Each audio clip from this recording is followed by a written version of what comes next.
Hi friends, ఈరోజు చెప్పబోయే video వచ్చేసి హోమ్ లోన్స్ ఎలా అప్లై చేసుకోవాలి, హోమ్ లోన్ ఎలా తీసుకోవాలి, వాటికి డాక్యుమెంట్స్ ఏం అవసరం ఉంటాయి అనేది వివరంగా చెప్తాను. ముందుగా ఉండాల్సిన డాక్యుమెంట్స్, ఆ ప్రాపర్ డాక్యుమెంట్ ఉండాలి. మీకు సంబంధించిన ఫ్యామిలీ అందరివి కేవైసీ ఉండాలి. Gas bill, electric bill, proper tax bill, ఈ డాక్యుమెంట్స్ ఉండాలి. ఇలాగే 1 year బ్యాంక్ స్టేట్మెంటు. ఎవరైతే బిజినెస్ చేస్తున్నారో ఇవి తప్పనిసరిగా డాక్యుమెంట్స్ ఉండాలి. ఒక పర్సన్ని లోన్కి ఒక బ్యాంక్ ఎలా ఎలిజిబుల్ చేస్తుందంటే, ముందుగా మన ఇన్కమ్ చూస్తుంది. ఎంత సంపాదిస్తున్నాడు కస్టమరు, ఏం చేస్తున్నాడు, ఏం బిజినెస్ చేస్తున్నాడు చూస్తుంది. తర్వాత అతని బ్యాంక్ స్టేట్మెంట్ చూస్తుంది. బ్యాంక్ ట్రాన్సాక్షన్ ఎలా చేస్తున్నాడు కస్టమరు, మంత్లీ ఎంత చేస్తున్నాడు, ఎంత సంపాదిస్తున్నాడు అనేది బ్యాంక్ ట్రాన్సాక్షన్ చూస్తారు కంపెనీ వాళ్ళు. ఒక డైరీ ఫామ్ మెయింటైన్ చేసే వ్యక్తి నెలకు 50,000 సంపాదిస్తున్నా అంటే అందులో 60% మాత్రమే లోన్కి ఎలిజిబుల్ తీసుకొని లోన్ చేస్తారు. ప్రాపర్టీ వాల్యుయేషన్లో 60% చేస్తారు. అంటే 50,000 ఉన్న పర్సన్కి 20 లక్షల వరకు లోన్ చేయవచ్చు. నీ ప్రాపర్టీ వాల్యుయేషన్ సపోర్ట్ చేస్తే మనకు 20 lakhs వరకు లోన్ చేయవచ్చు. ప్రాపర్టీ వాల్యుయేషన్ అంటే ఎంత? For example, property value 70 lakhs ఉందంటే 25 lakhs 30 lakhs లోన్ చేయవచ్చు మీకు ఇన్కమ్ సపోర్ట్ చేస్తే. ఇది బిజినెస్ చేసే వాళ్ళకు.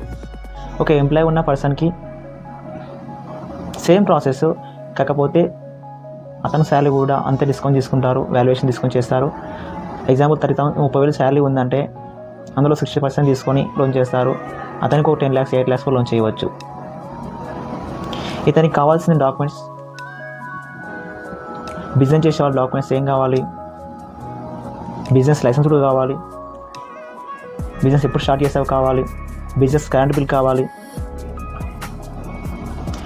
ఒక ఎంప్లాయీ డాక్యుమెంట్స్ ఏం కావాలి? అతని కేవైసీ కావాలి, ప్రాపర్టీ ఏదైతుందో డాక్యుమెంట్స్ కావాలి, అతని ఫామ్ 16 కావాలి, అతని employee ID, pay slip 6 months కావాలి, బ్యాంక్ స్టేట్మెంట్ 6 months మాత్రమే కావాలి. 6 months మాత్రమే బ్యాంక్ స్టేట్మెంట్ కావాలి వాళ్ళది, ఎంప్లాయీగా ఉన్న వాళ్ళది. బిజినెస్ చేసే వాళ్ళు 1 year తీసుకుంటారు, ఎంప్లాయీగా ఉన్న వాళ్ళు 6 months తీసుకుంటారు. ఎందుకు? వాళ్ళకు అంత ఎంక్వైరీస్ ఉండవు. ఒక ఎంప్లాయీ డాక్యుమెంట్స్ ఏం కావాలి? అతని కేవైసీ కావాలి, ప్రాపర్టీ ఏదైతుందో డాక్యుమెంట్స్ కావాలి, అతని ఫామ్ 16 కావాలి, అతని employee ID, pay slip 6 months కావాలి, బ్యాంక్ స్టేట్మెంట్ 6 months మాత్రమే కావాలి. 6 months మాత్రమే బ్యాంక్ స్టేట్మెంట్ కావాలి వాళ్ళది, ఎంప్లాయీగా ఉన్న వాళ్ళది. బిజినెస్ చేసే వాళ్ళు 1 year తీసుకుంటారు, ఎంప్లాయీగా ఉన్న వాళ్ళు 6 months తీసుకుంటారు. ఎందుకు? వాళ్ళకు అంత ఎంక్వైరీస్ ఉండవు. ఏదైతే కంపెనీలో వర్క్ చేస్తున్నో అదే కంపెనీకి వెళ్ళి అక్కడ ఎంక్వైరీ చేసుకొని లోన్ శాంక్షన్ చేస్తారు అక్కడ. కానీ బిజినెస్ చేసే వాళ్ళకి అలా కాదు. బిజినెస్ చేసిన దగ్గరికి సైట్కి వచ్చి విజిట్ చేసి అక్కడ లోన్ ఎలా చేస్తున్నాడు, బిజినెస్ కస్టమర్ జెన్యూనా లేదా, బిజినెస్ అసందా కాదా అని ఎంక్వైరీ చేస్తారు. చేసిన తర్వాత మనకు లోన్ అప్రూవ్ చేస్తారు. ఈ లోన్ ప్రాసెస్ చేయడానికి మినిమం 15-20 days పడుతుంది. అంటే ఇందులో ఇంట్రెస్ట్ కూడా వేరువేరుగా ఉంటుంది. కన్స్ట్రక్షన్కి అయితే ఇంట్రెస్ట్ మనకు 19 to 14 పడుతుంది. ఇందులో NBFC కంపెనీలో అంటే నాన్ బ్యాంక్ ఫైనాన్స్ లిమిటెడ్లో వచ్చేసి ఇల్లు కట్టుకుంటున్న కస్టమర్ వచ్చేసి అతనికి 9% నుంచి 12 to 14 మధ్యలో పడుతుంది rate of interest, floating interest. ఓకేనా? అంటే 9 నుంచి 14 ఈ మధ్యలో ఎంతైనా రావచ్చు. వాటిని ఫ్లోటింగ్ ఇంట్రెస్ట్ అంటారు.